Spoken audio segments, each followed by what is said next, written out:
வாழ்வில் வார்த்தை ஊழியங்கள் வழங்கும் இன்றைக்கான இறை வார்த்தை. நம் ஆண்டவர் இயேசு கிறிஸ்துவின் இணையற்ற நாமத்தில் வாழ்த்துக்கள். இயேசு கிறிஸ்துவின் முதல் வருகையை நினைவு கூற கொண்டாட ஆண்டவர் நமக்கு உதவி செய்தார். கிறிஸ்துமஸ் பண்டிகையின் நாட்கள் நமக்கு உற்சாகத்தையும் புதிய பலனையும் கொடுத்ததற்காக நாம் ஆண்டவருக்கு நன்றி செலுத்துவோம். இம்மானுவேலராக அவருடைய பிரசன்னம் நமக்குள் இருப்பதற்காக களி கூறுவோம். கிறிஸ்துமஸ் பண்டிகைக்காக ஆயத்தப்படும் போது பலவிதமான அலங்காரங்களை அடையாளப்படுத்தினோம். அந்த அலங்காரங்களை எல்லாம் தொடர்ந்து நம் வாழ்க்கையில் அணிந்து கொள்ள வேண்டும்.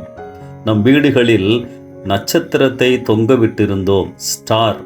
இயேசு என் வீட்டில் பிறந்திருக்கிறார் என மற்றவர்களுக்கு அறிவித்தோம்.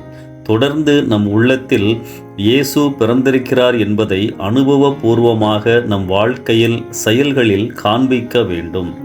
குடில், தொழுவம். இயேசு பிறப்பதற்கு என் வீட்டை கொடுக்க ஆயத்தமாக உள்ளேன். தொடர்ந்து நம்மளுடைய வாழ்க்கையின் எல்லா பகுதிகளிலும் ஆண்டவரே உமக்கு முதலிடம் கொடுப்பேன் என்பது நம் தீர்மானமாக இருக்க வேண்டும்.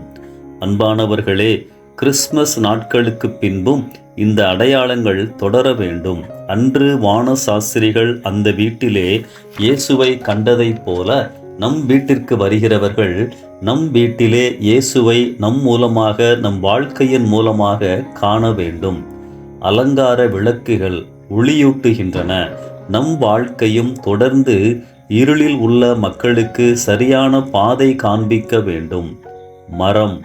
மரத்தில் உள்ள அழகான கனிகளைப் போல நம் வாழ்க்கையிலும் கனிகள், அதாவது தெய்வீக சுபாவங்கள் தொடர்ந்து காணப்பட வேண்டும்.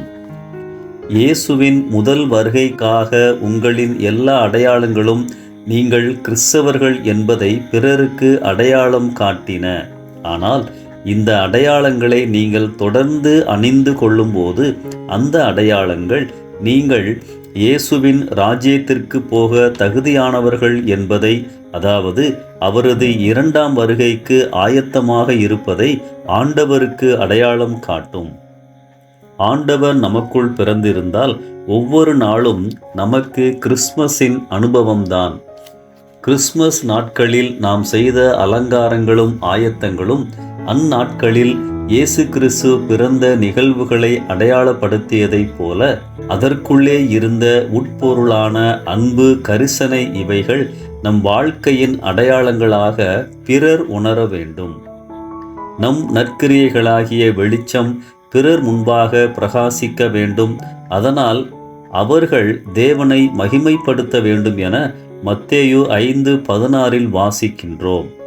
ஆம், கிறிஸ்மஸின் ஆயத்தங்கள், அடையாளங்களை தொடர்ந்து நாம் அணிந்து கொள்ளுவோம்.